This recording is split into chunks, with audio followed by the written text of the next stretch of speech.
Psicanálise do Fogo, por Gaston Bachelard, tradução Paulo Neves, Martins Fontes, selo Martins, canal Leconde. Capítulo 3. Psicanálise e Pré-História. O Complexo de Novali. Já faz tempo que a psicanálise empreendeu o estudo das lendas e das mitologias. Ela organizou para esse tipo de estudo um material de explicações suficientemente rico para esclarecer as lendas que envolvem a conquista do fogo. Mas o que a psicanálise não sistematizou ainda completamente, embora os trabalhos de Jung tenham lançado sobre esse ponto uma intensa luz, foi o estudo das explicações científicas, das explicações objetivas que pretendem fundar as descobertas dos homens pré-históricos. Neste capítulo, iremos reunir e contemplar as observações de Jung, chamando a atenção para a fragilidade das explicações racionais. Inicialmente, deveremos criticar as explicações científicas modernas que nos parecem bastante inadequadas às descobertas pré-históricas. Tais explicações procedem de um racionalismo seco e rápido que pretende beneficiar-se de uma evidência recorrente, mas sem relação com as condições psicológicas das descobertas primitivas.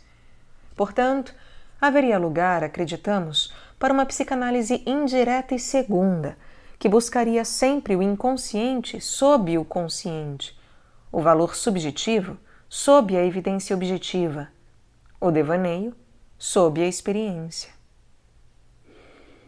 Só se pode estudar o que primeiramente se sonhou.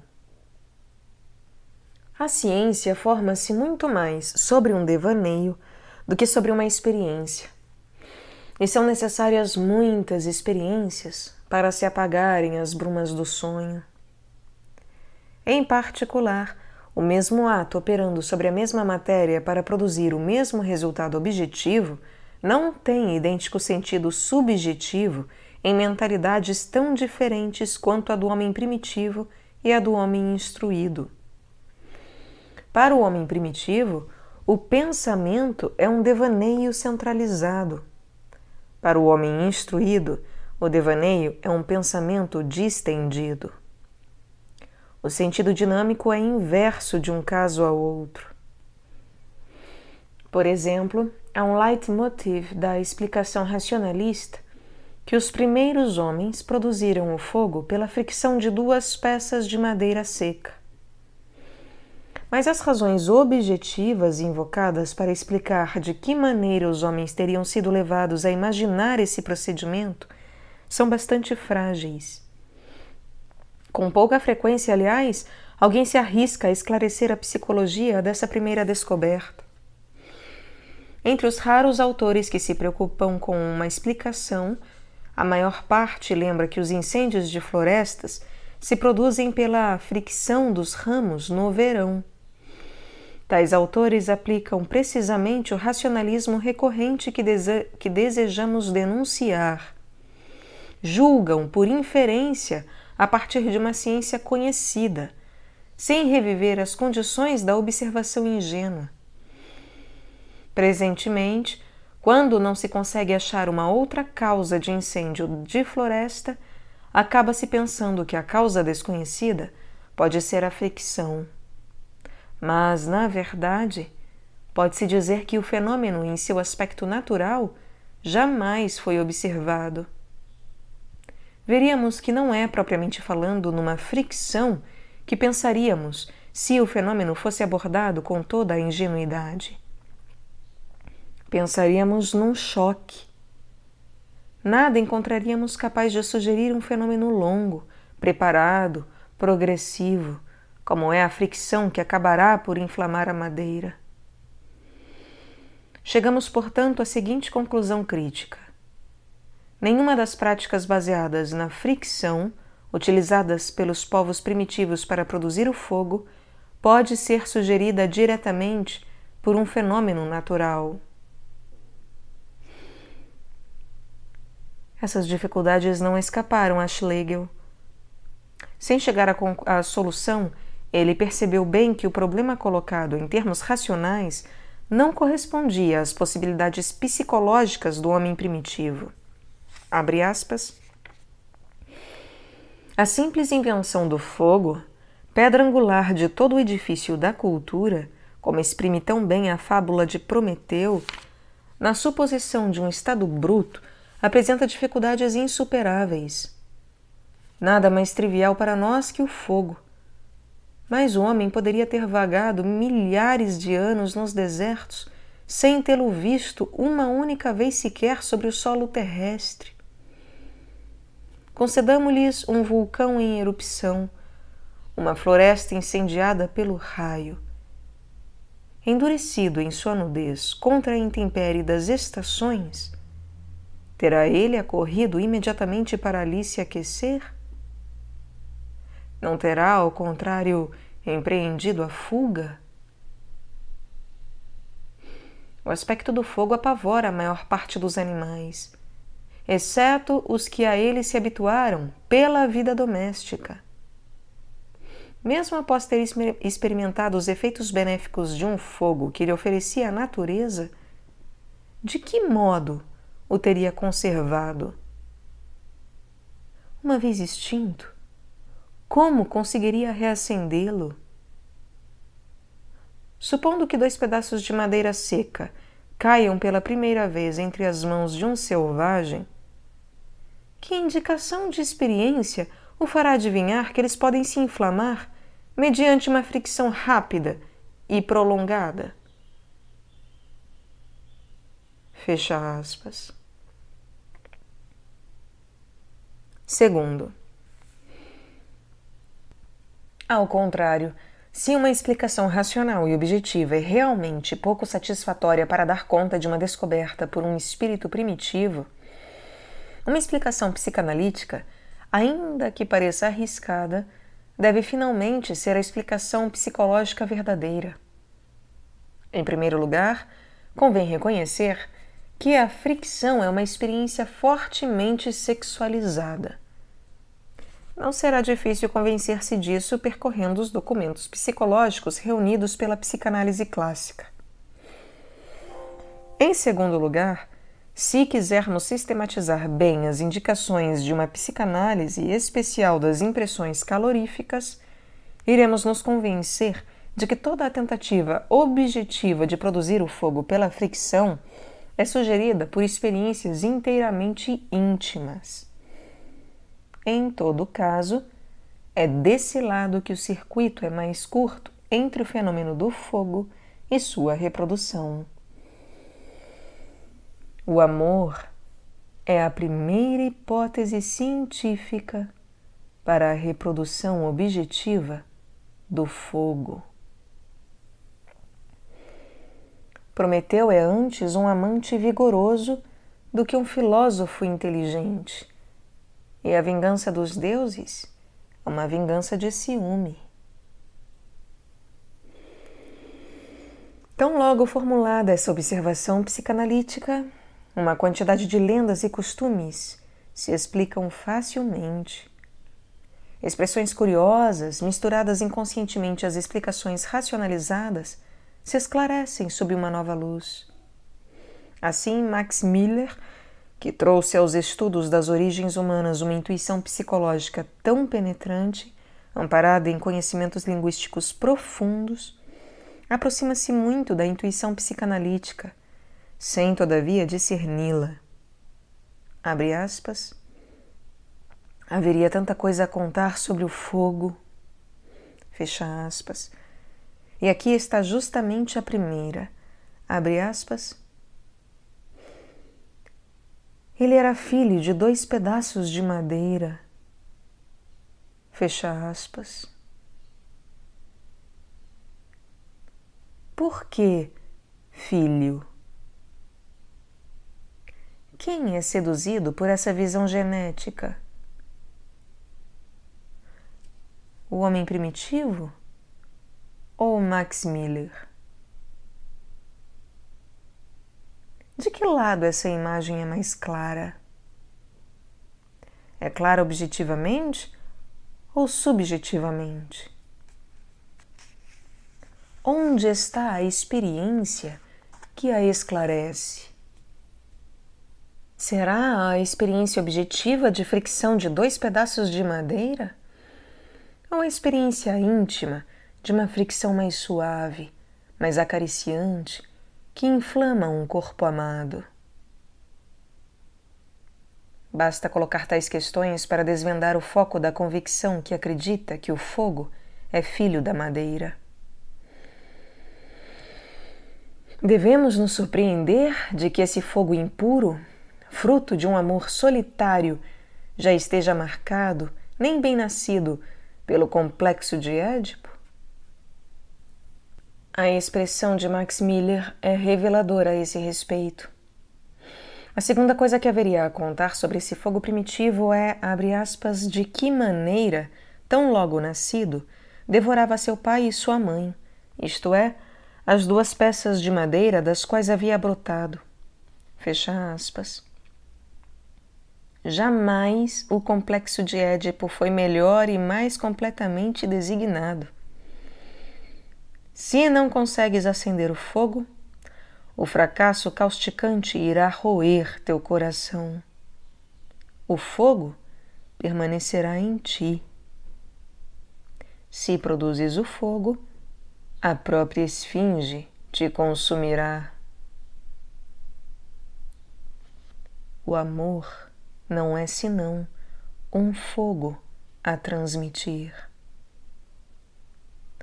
O fogo não é senão um amor a surpreender.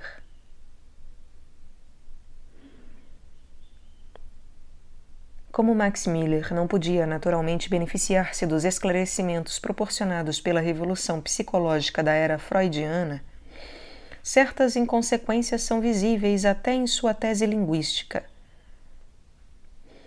Ele escreve, por exemplo, abre aspas, e quando o homem primitivo pensava o fogo e o nomeava, o que devia acontecer? Não podia nomeá-lo, senão conforme o que o fogo fazia, consumir e iluminar. Fecha aspas. Deveríamos, pois, esperar, seguindo a explicação objetiva de Max Miller, que sejam os atributos visuais que venham a designar um fenômeno concebido como primitivamente visível, sempre visto antes de ser tocado. Mas não. Segundo as palavras de Max Miller, abre aspas, eram sobretudo os movimentos rápidos do fogo que impressionavam o homem. Fecha aspas.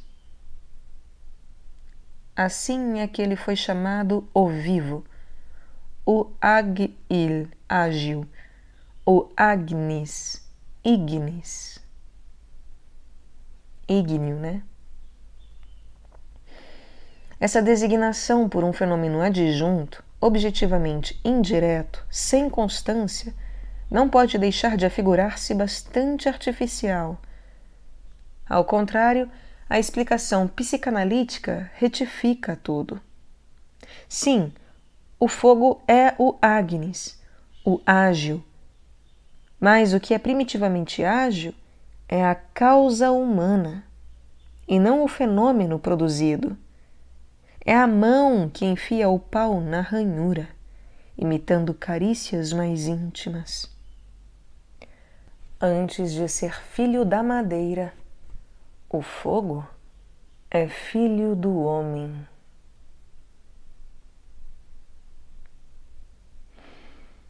Terceiro, o meio universalmente usado para esclarecer a psicologia do homem pré-histórico é o estudo dos povos primitivos ainda existentes.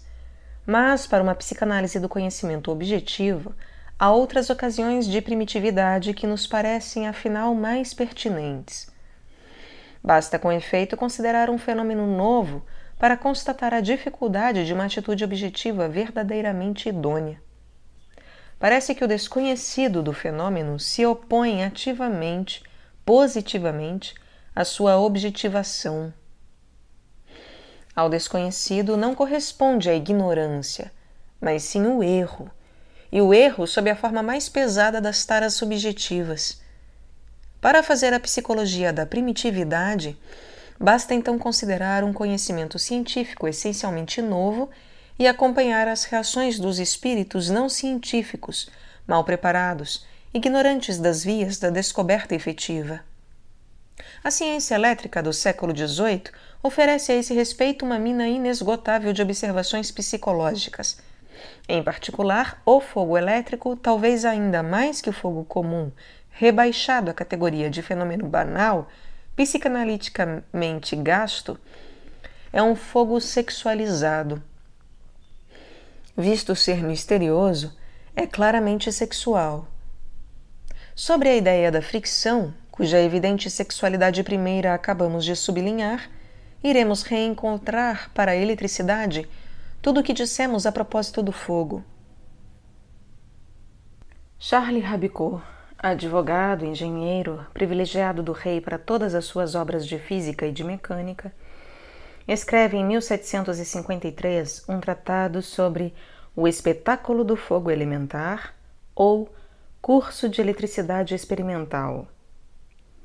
Nesse tratado pode-se ver uma espécie de recíproca da tese psicanalítica que sustentamos no presente capítulo para explicar a produção do fogo pela fricção. Uma vez que a fricção é causa da eletricidade, Rabicot irá desenvolver sobre o tema da fricção uma teoria elétrica dos sexos. Abre aspas. A fricção suave afasta as partes de espírito de ar que se opõem à passagem, à queda de uma matéria espirituosa, que denominamos líquido seminal. Essa fricção elétrica provoca em nós uma sensação, uma cócega, devido à finura das pontas de espírito de fogo, à medida que a rarefação se faz e esse espírito de fogo se acumula no lugar friccionado. Então o líquido, não podendo suportar a ligeireza do espírito de fogo acumulado na atmosfera, deixa seu lugar e vem cair no útero, onde há também atmosfera. A vagina é apenas o conduto que leva ao reservatório geral, que é o referido útero. Existe no sexo feminino uma parte sexífica. Essa parte é para esse sexo o que a parte sexífica do homem é para o homem. Está sujeita à mesma rarefação, cócega e sensação. Ela participa igualmente da fricção. As pontas de espírito de fogo são, inclusive, mais sensíveis no sexo feminino. O sexo feminino é depositário das pequenas esferas humanas que se encontram no ovário. Essas pequenas esferas são uma matéria elétrica sem ação, sem vida, como uma vela não acesa ou um ovo prestes a receber o fogo de vida, a semente ou o grão. Ou, enfim, como a isca ou o fósforo que esperam esse espírito de fogo. Fecha aspas. Talvez já tenhamos cansado a paciência do leitor, mas semelhantes textos, que poderiam ser estendidos e multiplicados, expressam bastante claramente as preocupações secretas de um espírito que pretende aplicar-se à pura mecânica. Vemos, de resto, que o centro das convicções não é de maneira alguma a experiência objetiva. Tudo o que se fricciona, tudo o que arde, tudo o que eletriza é imediatamente suscetível de explicar a geração. Quando os harmônicos sexuais inconscientes da fricção não se produzem, quando ressoam mal em almas secas e rígidas, a fricção, devolvida a seu aspecto puramente mecânico, perde de imediato seu poder de explicação. Desse ponto de vista, poder-se-ia talvez justificar psicanaliticamente as longas resistências que encontrou a teoria cinética do calor. Essa teoria, bastante clara para a representação consciente, deveras suficiente para um espírito sinceramente positivista, parece sem profundidade. Entenda-se, sem satisfação inconsciente, para um espírito pré-científico. O autor de um ensaio sobre a causa da eletricidade, dirigido em forma de cartas a Watson, mostra nos seguintes termos sua desilusão. Abre aspas. Não encontro nada pior argumentado do que quando ouço dizer que o fogo é causado pela fricção. Julgo ser algo equivalente a dizer que a água é causada pela bomba. Fecha aspas. Quanto a Madame de Châtelet, ela não parece encontrar nessa tese o menor esclarecimento e prefere acreditar num milagre. Abre aspas. É sem dúvida um dos maiores milagres da natureza que o fogo mais violento possa ser produzido num instante pela percussão dos corpos aparentemente mais frios. Fecha aspas.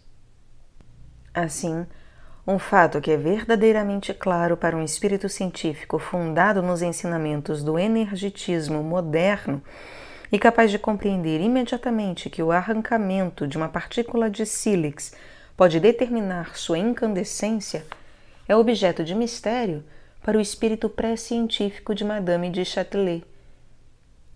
Falta-lhe uma explicação substancialista, uma explicação profunda. A profundidade é o que se oculta, é o que se cala. Sempre se tem o direito de pensar nisso. Quarto, nossa tese pareceria menos arriscada se as pessoas se dispusessem a abandonar um utilitarismo intransigente e cessassem de imaginar, sem discussão, o homem pré-histórico sob o signo da desgraça e da necessidade. Todos os viajantes nos falam em vão da despreocupação do primitivo. Mesmo assim, continuamos a estremecer ante a imagem da vida no tempo do homem das cavernas. Talvez nosso ancestral fosse mais afável ante o prazer, mais consciente de sua felicidade na proporção em que era menos delicado no sofrimento.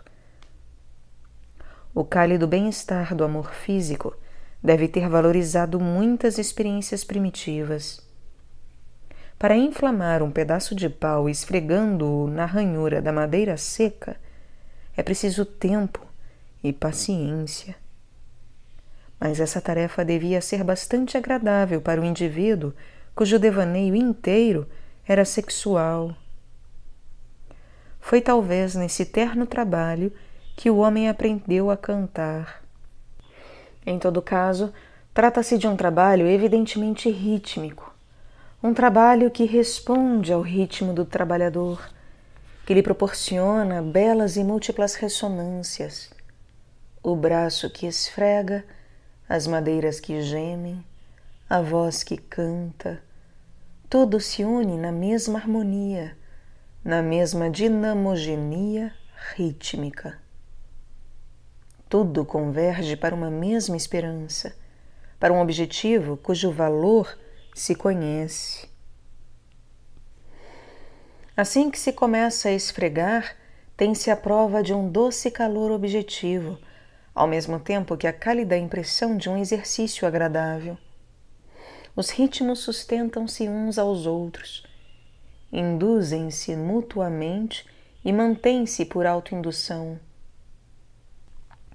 Se aceitássemos os princípios psicológicos da ritmanálise de Pinheiro dos Santos, que nos aconselha a atribuir realidade temporal somente ao que vibra, compreenderíamos imediatamente o valor de dinamismo vital, de psiquismo coeso, que intervém num trabalho assim ritmado. É realmente o ser inteiro em festa. É nessa festa, mais do que num sofrimento, que o ser primitivo encontra a consciência de si. E esta é, primeiramente, confiança em si. A maneira como se imagina costuma ser mais instrutiva do que aquilo que se imagina. Basta ler o relato de Bernardin de Saint-Pierre para ficar impressionado com a facilidade e, consequentemente, com a simpatia com que o escritor compreende o procedimento primitivo do fogo por fricção. Perdido na floresta com Virginie, Poe quer dar à sua companheira o fruto espinhoso que se acha no topo de uma jovem palmeira. Mas a árvore desafia o machado e Poe não tem faca. Ele pensa em atear fogo ao pé da árvore, mas não tem pederneira e, aliás, não a encontraria na ilha coberta de rochas. Observemos essas frases rápidas, cheias de volteios e emendas, como a marca das tentações impossíveis. Elas preparam psicanaliticamente a decisão. É preciso recorrer ao procedimento dos negros. Tal procedimento irá se revelar tão fácil que nos surpreendemos com as hesitações que o precederam. Abre aspas. Com a ponta de uma pedra, ele fez um pequeno buraco num ramo de árvore bem seco que prende sob seus pés. Depois, com o gume dessa pedra, fez uma ponta num outro ramo igualmente seco, mas de uma espécie de madeira diferente. Colocou em seguida esse pedaço de pau pontiagudo no pequeno buraco do ramo que estava sob seus pés e, girando-o rapidamente entre as mãos, como se gira uma batedeira para tornar cremoso o chocolate, em pouco tempo fez brotar do ponto de contato fumaça e fagulhas. Juntou ervas secas e outros ramos de árvore e ateou fogo ao pé da palmeira, que em breve caiu com grande estrondo. O fogo serviu-lhe ainda para despojar o fruto do invólucro de longas folhas lenhosas e picantes. Virginie e ele comeram uma parte desse fruto crua e a outra cozida sob as cinzas, e as acharam igualmente saborosas. Fecha aspas. Observar-se-á que Bernardin de Saint-Pierre recomenda 2 pedaços de madeira de natureza diferente. Para um primitivo, essa diferença é de ordem sexual. Em Voyage en Arcadie, o mesmo autor irá especificar, de maneira inteiramente gratuita, a era e o louro.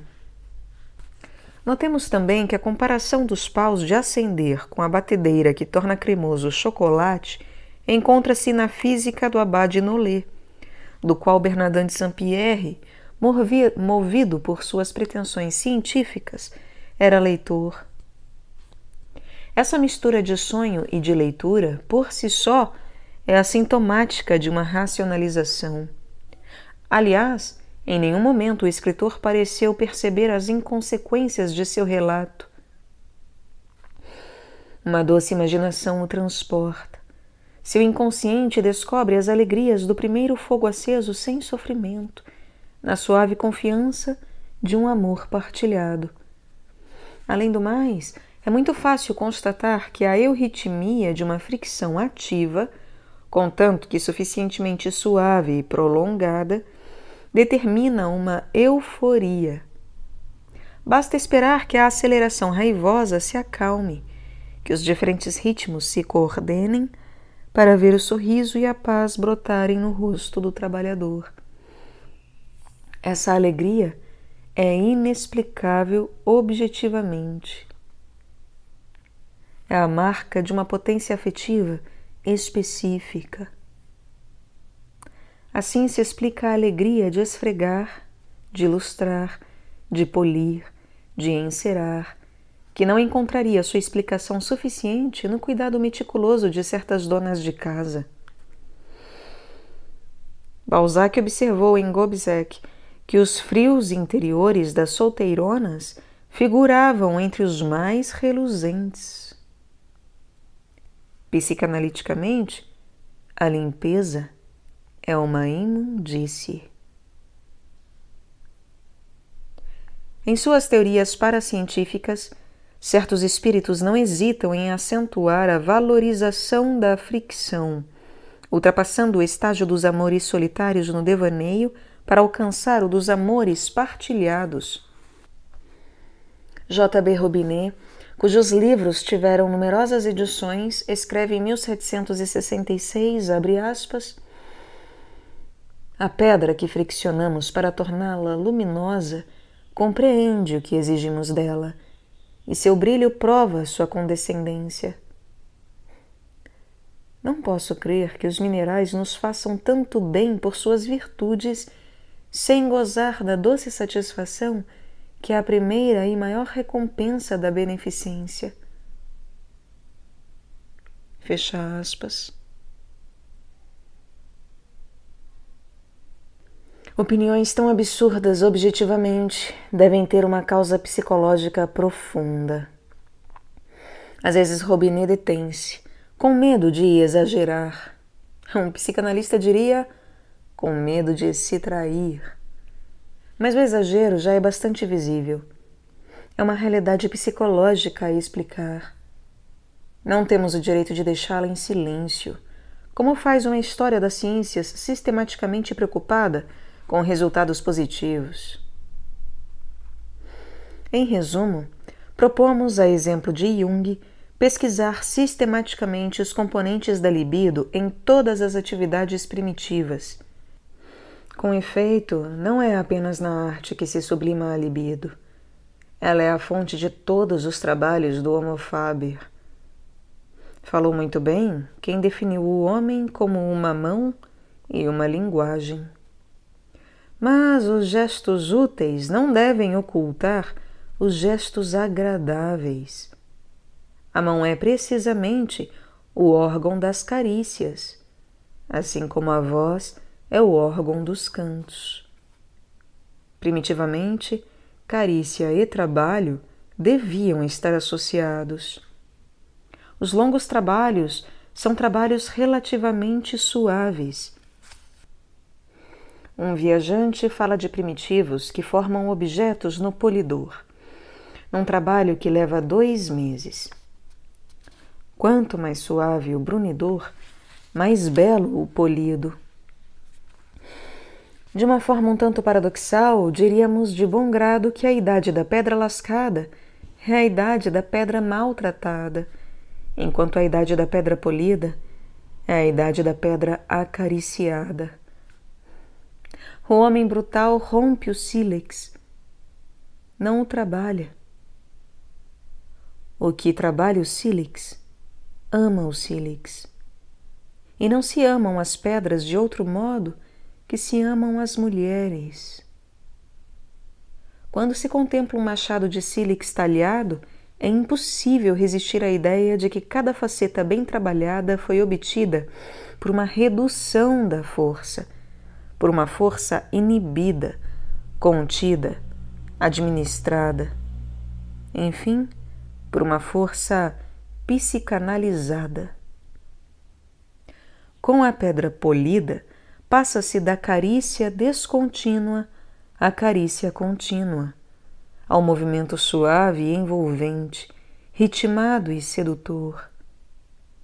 Em todo caso, o homem que trabalha com tal paciência é sustentado ao mesmo tempo por uma recordação e uma esperança, e é nas potências afetivas que se deve buscar o segredo de seu devaneio. Quinto, um signo de festa associou-se para sempre à produção do fogo pela fricção. Nestas festas do fogo, tão célebres na Idade Média, tão universalmente difundidas entre os povos primitivos, regressa-se às vezes ao costume inicial, o que parece provar que o nascimento do fogo é o princípio de sua adoração. Na Germânia, diz-nos Amalte, o Notfeuer ou Nodifir, não tenho a menor ideia como se pronuncia essas palavras, devia ser aceso esfregando-se 2 pedaços de madeira um contra o outro. Chateaubriand descreve-nos longamente a festa do fogo novo entre os nazis.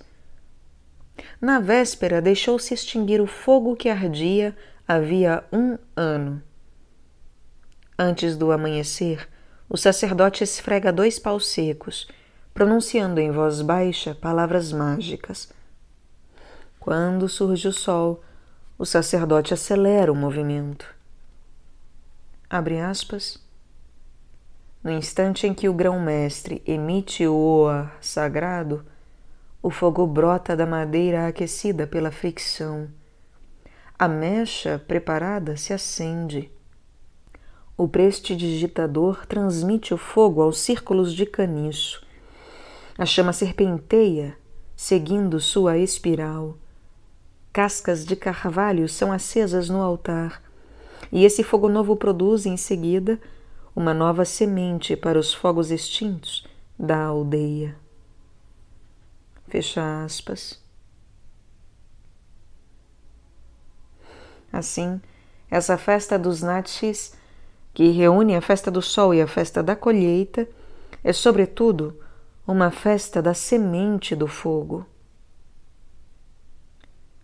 Para que essa semente tenha toda a sua virtude, é preciso colhê-la em sua vivacidade primeira, quando brota do esfregar ignífero. O método da fricção aparece, pois, como o método natural.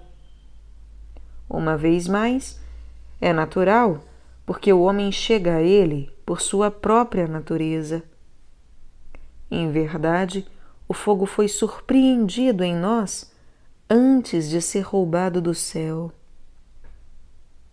Fraser dá numerosos exemplos de fogos de festa acesos pela fricção. Entre outros, as fogueiras escocesas de Beltane eram acesas pelo fogo forçado ou fogo necessário. Abre aspas. Era um fogo produzido exclusivamente pela fricção de 2 peças de madeira uma contra a outra. Assim que as primeiras fagulhas apareciam, aproximava-se delas uma espécie de cogumelo que cresce sobre as bétulas velhas e que se inflama com muita facilidade. Na aparência, tal fogo podia passar como diretamente proveniente do céu e se lhe atribuía todo tipo de virtude. Acreditava-se em particular que protegia os homens e os animais contra as enfermidades graves. Fecha aspas. Cabe perguntar a que aparência refere-se Fraser para dizer que esse fogo forçado provém diretamente do céu. Mas é todo o sistema de explicação de Fraser que, nesse ponto, parece-nos mal orientado. Com efeito, Fraser coloca o motivo de suas explicações em utilidades. Assim, dos fogos de festa retiram-se as cinzas que vão fecundar os campos de linho, trigo e cevada. Essa primeira prova introduz uma espécie de racionalização inconsciente que orienta mal um leitor moderno facilmente convencido da utilidade dos carbonatos e outros adubos químicos. Mas vejamos mais de perto o deslizamento para os valores obscuros e profundos. Essas cinzas do fogo forçado não apenas são dadas à terra que deve produzir as colheitas, mas também misturadas ao alimento do gado para a engorda, às vezes para que o gado procrie. Assim, o princípio psicológico do costume é patente. Quer se alimente um animal ou se adube um campo, existe, para além da utilidade clara, um sonho mais íntimo, o sonho da fecundidade sob a forma mais sexual. As cinzas das fogueiras fecundam tanto os animais como os campos, pois fecundam as mulheres. A experiência do fogo do amor é que é a base da indução objetiva. Uma vez mais, a explicação pelo útil deve ceder ante a explicação pelo agradável. A explicação racional ante a explicação psicanalítica. Quando se põe o acento, como propomos, sobre o valor agradável, deve-se convir que, se o fogo é útil depois, ele é agradável em sua preparação. Talvez seja mais agradável antes do que depois, como o amor. No mínimo, a felicidade resultante está sob a dependência da felicidade buscada. E se o homem primitivo tem a convicção de que o fogo de festa, de que o fogo originário possui todo tipo de virtudes e proporciona força e saúde, é aí que ele experimenta o bem-estar, a força íntima e quase invencível do homem que vive esse minuto decisivo em que o fogo vai brilhar e os desejos vão ser satisfeitos. Mas é preciso ir mais longe e inverter, parece-nos, em todos os seus detalhes, a explicação de Fraser. Para Fraser, os fogos de festa são celebrações relativas à morte das divindades da vegetação, em particular a vegetação das florestas. Pode-se então perguntar por que as divindades da vegetação ocupam um lugar tão grande na alma primitiva. Qual é, pois, a primeira função humana dos bosques? A sombra? O fruto tão raro e mesquinho? Não será antes o fogo? Eis o dilema. Acendem-se fogueiras para adorar a madeira, como acredita Fraser, ou queima-se a madeira para adorar o fogo, como quer uma explicação mais profundamente animista? Parece-nos que esta última explicação esclarece muitos detalhes das festas do fogo que permanecem inexplicados na interpretação de Fraser. Por exemplo, por que a tradição recomenda em geral que os fogos de festa sejam acesos conjuntamente por uma mulher e um homem jovens, ou pelo habitante da aldeia que tenha sido o último a se casar? Fraser nos descreve os jovens, abre aspas, saltando sobre as cinzas para obter uma boa colheita, ou para arranjar naquele ano um bom casamento, ou ainda para evitar as cólicas. Fecha aspas. Desses três motivos, não existe um que, para a juventude, é nitidamente predominante? Por que é, abre aspas, a mais jovem casada da aldeia que deve saltar sobre o fogo? Fecha aspas. Por que na Irlanda, abre aspas, quando uma jovem salta 3 vezes para diante e para trás sobre o fogo, se diz que ela se casará logo, será feliz e terá muitos filhos? Fecha aspas. Por que certos jovens estão, abre aspas, convencidos de que a fogueira de São João não os queimará? Fecha aspas. Para fundamentar tão estranha convicção, não terão eles uma experiência mais íntima que objetiva? E como se explica que os brasileiros ponham, abre aspas, carvões em brasa na boca sem se queimar? Fecha aspas. Qual a experiência primeira que lhes inspirou essa audácia? Por que os irlandeses fazem, abre aspas, passar pelas fogueiras do solstício seus animais que eram estéreis? Fecha aspas. E a seguinte lenda do Vale do Leste também é bastante clara. Abre aspas.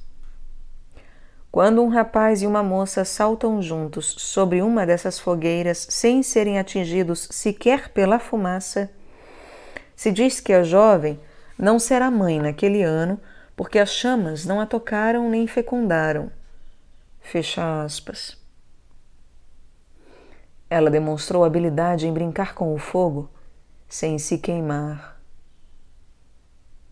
Fraser pergunta-se se seria possível associar a essa última crença, abre aspas, as cenas de orgia a que se entregam os estonianos no dia do solstício. Fecha aspas. Não nos dá, porém, num livro que não teme a acumulação de referências, um relato dessa orgia ígnea. Tampouco acredita dever nos dar um relato circunstanciado da festa do fogo na Índia setentrional, festa, abre aspas, acompanhada de cantos e gestos licenciosos, quando não obscenos. Fecha aspas. Assim, a última observação denuncia, de algum modo, a mutilação dos meios de explicação. Teríamos podido multiplicar as questões que permanecem sem resposta na tese de Frazer e que se resolvem espontaneamente na tese da sexualização primitiva do fogo. Nada mais suscetível de fazer compreender melhor a insuficiência das explicações sociológicas do que a leitura paralela do Ramo de Ouro de Frazer e da libido de Jung. Mesmo sobre um ponto ultra-preciso, como o problema do visco, a perspicácia do psicanalista revela-se decisiva. Encontraremos, aliás, no livro de Jung, numerosos argumentos em apoio de nossa tese sobre o caráter sexual da fricção e do fogo primitivo.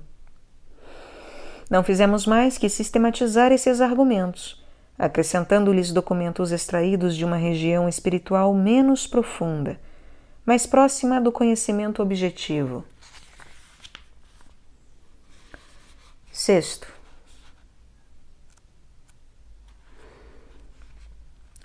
Um livro especial de Frazer, que tem por título Mitos sobre a Origem do Fogo, revela a cada página traços sexuais tão evidentes que sua psicanálise é realmente inútil.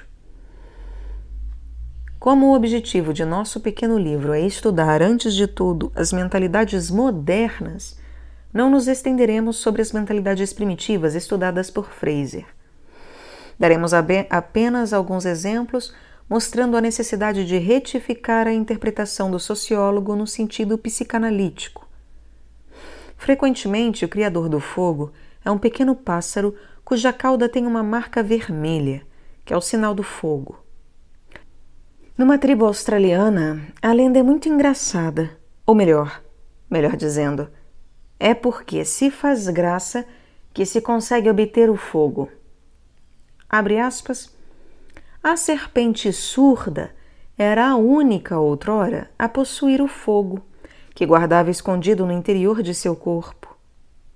Todos os pássaros haviam tentado em vão consegui-lo, até que apareceu um pequeno falcão que fez brincadeiras tão ridículas que a serpente não pôde guardar sua seriedade e começou a rir. Então o fogo escapou-se dela e tornou-se propriedade comum. Fecha aspas. Mito sobre a origem do fogo. Assim como só ia acontecer, a lenda do fogo é a lenda do amor pícaro. O fogo está associado a incontáveis brincadeiras. Em muitos casos, o fogo é roubado. O complexo de Prometeu é disperso entre todos os animais da criação. Na maioria das vezes, o ladrão do fogo é um pássaro, uma corruíra, um pinta-roxo, um colibri. Portanto, um animal pequeno. Às vezes é um coelho, um texugo, uma raposa, que levam o fogo na ponta do rabo. Em outras ocasiões, mulheres se batem, abre aspas. Ao final, uma das mulheres quebrou seu bastão de combate e dele imediatamente saiu fogo. Fecha aspas. O fogo é também produzido por uma velha que, abre aspas, sacia sua raiva, arrancando 2 pedaços de pau e esfregando-os violentamente um contra o outro. Fecha aspas. Várias vezes a criação do fogo se associa a uma violência similar. O fogo é o fenômeno objetivo de uma raiva íntima, de uma mão que se enerva. É assim surpreendente perceber sempre um estado psicológico excepcional, fortemente atingido de afetividade, na origem de uma descoberta objetiva. Pode-se então distinguir vários tipos de fogo: o fogo suave, o fogo sorrateiro, o fogo rebelde, o fogo violento, caracterizando-os pela psicologia inicial dos desejos e das paixões. Uma lenda australiana recorda que um animal totêmico, um certo euro, trazia o fogo em seu corpo. Um homem o matou. Abre aspas. Ele examinou cuidadosamente o corpo para ver como o animal fazia fogo, de onde vinha o fogo.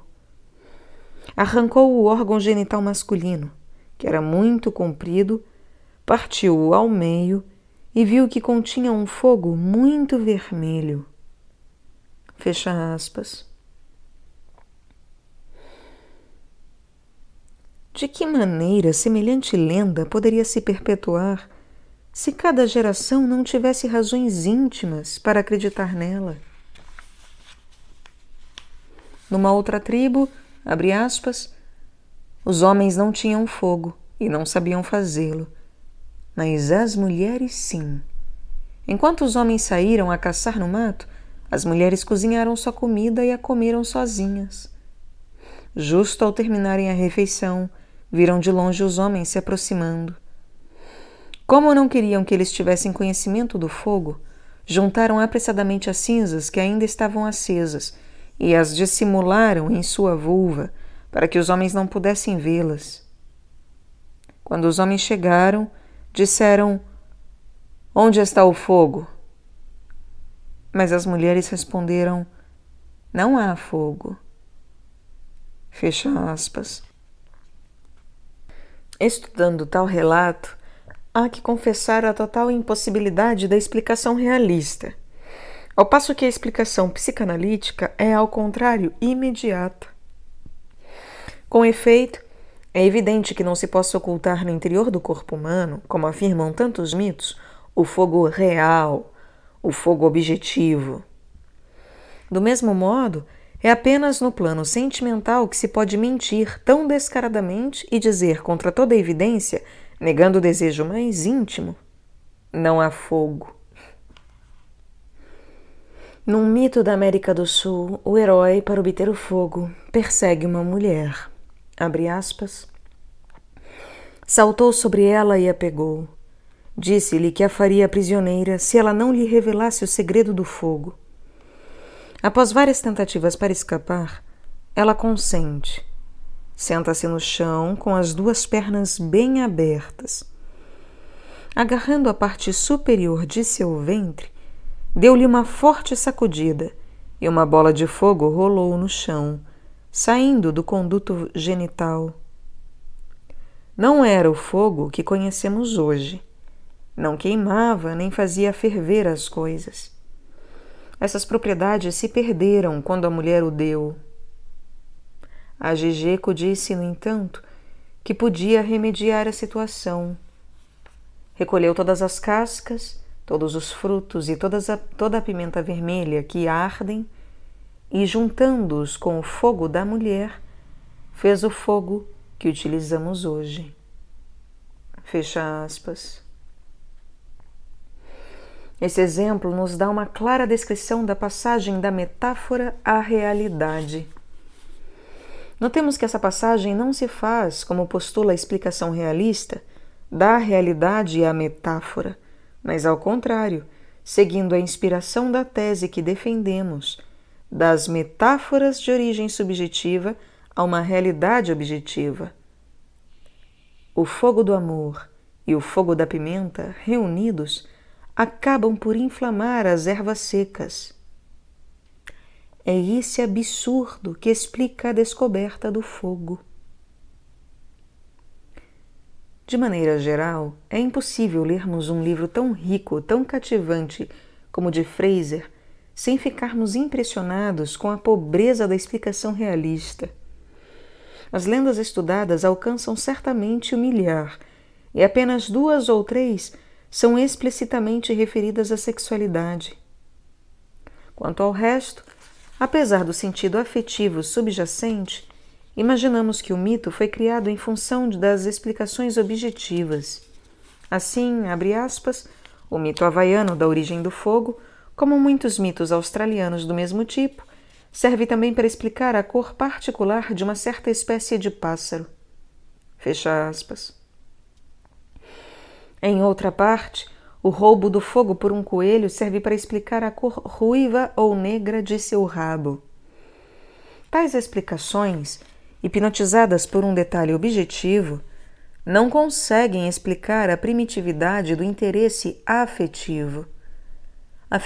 A fenomenologia primitiva é uma fenomenologia da afetividade. Fabrica seres objetivos com fantasmas projetados pelo devaneio, imagens com desejos, experiências materiais com experiências somáticas e fogo com amor. 7. Os românticos, voltando às experiências mais ou menos duradouras da primitividade, reencontram, sem se darem conta disso, os temas do fogo sexualmente valorizados. G.H. von Schubert escreve, por exemplo, esta frase que só se esclarece de fato por uma psicanálise do fogo, abre aspas, do mesmo modo que a amizade nos prepara para o amor, é também pela fricção dos corpos semelhantes que nasce a nostalgia, o calor, e brota o amor, a chama. Fecha aspas. Como expressar melhor que a nostalgia é a lembrança do calor do ninho, a lembrança do amor calentado pelo calidum innatum. A poesia do ninho, do aprisco, não tem outra origem. Nenhuma impressão objetiva buscada nos ninhos entre as moitas jamais teria podido fornecer esse luxo de adjetivos que valorizam a tepidez, a doçura, o calor do ninho. Sem a lembrança do homem aquecido pelo homem, como uma duplicação do calor natural, é impossível conceber que amantes falem de seu ninho bem abrigado. O suave calor encontra-se na origem da consciência da felicidade. Mais precisamente, é a consciência das origens da felicidade.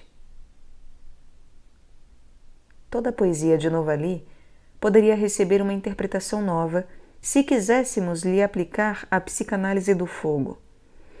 Essa poesia é um esforço para reviver a primitividade. Para Novali, o conto é sempre, em maior ou menor escala, uma cosmogonia. É contemporâneo de uma alma e de um mundo que se engendram. O conto, diz ele, é, abre aspas, a era da liberdade, o estado primitivo da natureza, a idade anterior do cosmos. Fecha aspas. Eis então, em toda a sua clara ambivalência, o Deus fricção, que irá produzir o fogo e o amor. A bela filha do rei, Arthur, abre aspas, estendia-se apoiada em sedosas almofadas, num trono artisticamente esculpido num enorme cristal de enxofre, e algumas aias friccionavam com ardor seus membros delicados, nos quais pareciam fundir-se o leite e a púrpura. Fecha aspas, abre aspas. Por todos os lugares onde passava a mão das servas, aflorava a luz radiante, com que todo o palácio resplandecia de maneira tão maravilhosa. Fecha aspas. Essa luz é íntima. O ser acariciado resplandece de felicidade. A carícia não é outra coisa que a fricção simbolizada, idealizada. Mas a cena continua. Abre aspas. O herói guardou silêncio. Deixa-me tocar teu escudo, disse ela com doçura. E tendo ele consentido, sua armadura vibrou e uma força vivificante percorreu todo o seu corpo. Seus olhos emitiram clarões. Ouvia-se o coração bater contra a couraça. A formosa Freia pareceu mais serena, e mais ardente fez-se a luz que escapava dela. "O rei chega!" gritou um admirável pássaro. Fecha aspas. Se acrescentarmos que esse pássaro é a fênix que renasce de suas cinzas, como um desejo por um momento apaziguado, veremos de resto que essa cena é marcada pela dupla primitividade do fogo e do amor. Se nos inflamamos quando amamos, isso prova que amamos quando nos inflamamos. Abre aspas. Quando Eros, transportado de alegria, viu-se diante de Freia adormecida, um estrondo súbito e formidável ouviu-se. Uma faísca poderosa havia corrido da princesa ao gládio. Fecha aspas. A imagem psicanalítica exata teria levado Novali a dizer do gládio à princesa. Em todo caso, abre aspas, Eros deixou cair o gládio, correu para a princesa e imprimiu um beijo de fogo em seus lábios frescos. Fecha aspas. Se retirássemos da obra de Novali as intuições do fogo primitivo, parece que toda a poesia e todos os sonhos se dissipariam ao mesmo tempo. O caso de Novali é tão característico que se poderia fazer dele o tipo de um complexo particular. Nomear as coisas no domínio da psicanálise muitas vezes é suficiente para provocar um precipitado. Antes do nome, só havia uma solução amorfa e confusa. Após o nome, vêem-se cristais no fundo do líquido. O complexo de Novali sintetizaria então o impulso para o fogo provocado pela fricção, a necessidade de um calor partilhado. Esse impulso reconstituiria em sua primitividade exata a conquista pré-histórica do fogo. O complexo de Novali é caracterizado por uma consciência do calor íntimo que ultrapassa sempre uma ciência completamente visual da luz. Está fundado numa satisfação do sentido térmico e na consciência profunda da felicidade calorífica. O calor é um bem, uma posse. É preciso conservá-lo ciosamente e só dá-lo a um ser eleito que mereça uma comunhão, uma fusão recíproca.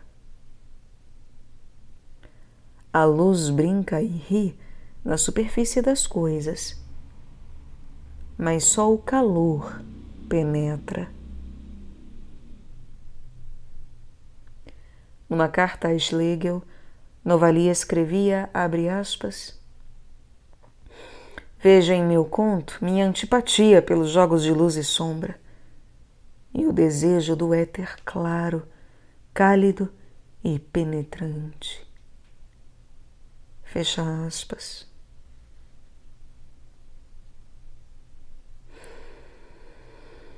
Essa necessidade de penetrar, de ir ao interior das coisas, ao interior dos seres, é uma sedução da intuição do calor íntimo. Lá onde o olhar não chega, onde a mão não entra, o calor se insinua. Essa comunhão por dentro, essa simpatia térmica encontrará em Novali seu símbolo na descida ao oco da montanha, na gruta e na mina. É lá que o calor se difunde e se nivela, lá que ele se esbate como o contorno de um sonho. Como reconheceu muito bem Nodier, toda a descrição de uma descida aos infernos tem a estrutura de um sonho. Novali sonhou a cálida intimidade terrestre, como outros sonham a fria e esplêndida expansão do céu. Para ele, o minério é um astrólogo invertido. Novali vive mais de um calor concentrado que de uma irradiação luminosa. Quantas vezes meditou à beira das profundezas obscuras. Ele não foi o poeta do mineral por ser engenheiro de Minas. Foi engenheiro, embora poeta, para obedecer ao apelo subterrâneo, para retornar ao cálidum innatum. Como ele mesmo diz, o mineiro é o herói da profundeza, pronto, abre aspas, a receber os dons celestes e a exaltar-se alegremente além do mundo e suas misérias. Fecha aspas. O mineiro canta à terra, abre aspas, a ela sente-se ligado e intimamente unido. Por ela sente o mesmo ardor que por uma noiva. Fecha aspas. A terra é o seio materno, cálido como um regaço para o inconsciente de criança. O mesmo calor anima tanto a pedra como os corações. Abre aspas. Dir-se-ia que o mineiro tem nas veias o fogo interior da terra que o excita a percorrê-la. Fecha aspas. No centro estão os germes. No centro está o fogo que engendra. O que germina, arde. O que arde, germina. Abre aspas. Tenho necessidade de flores brotadas do fogo. Zinco, chamou o rei, consiga-nos flores. O jardineiro saiu de seu lugar, foi pegar um vaso cheio de chamas e nele semeou um grão brilhante. Não demorou muito para que as flores surgissem. Fecha aspas. Talvez um espírito positivo se esforce em desenvolver aqui uma interpretação pirotécnica. Ele nos mostrará a chama reluzente do zinco projetando no ar os flocos brancos e ofuscantes de seu óxido. Escreverá a fórmula da oxidação. Mas a interpretação objetiva, descobrindo uma causa química do fenômeno que espanta, jamais nos levará ao centro da imagem, ao núcleo do complexo novalisiano. Tal interpretação inclusive nos enganará sobre a classificação dos valores figurados, pois ao segui-la não compreenderemos que, num poeta como Novali, a necessidade de sentir prevaleça sobre a necessidade de ver e que, antes da luz goetheana, seja preciso colocar aqui o suave calor obscuro, inscrito em todas as fibras do ser. Certamente há na obra de Novali tons mais suaves. Frequentemente o amor dá lugar à nostalgia, no mesmo sentido de von Schubert, mas a marca do calor permanece indelével. Objetareis ainda que Novali é o poeta da florzinha azul, o poeta do miosótis lançado como penhor da lembrança imperecível à beira do precipício, na própria sombra da morte. Mas ide ao fundo do inconsciente, reencontrai com o poeta o sonho primitivo e vereis claramente a verdade. A florzinha azul é vermelha.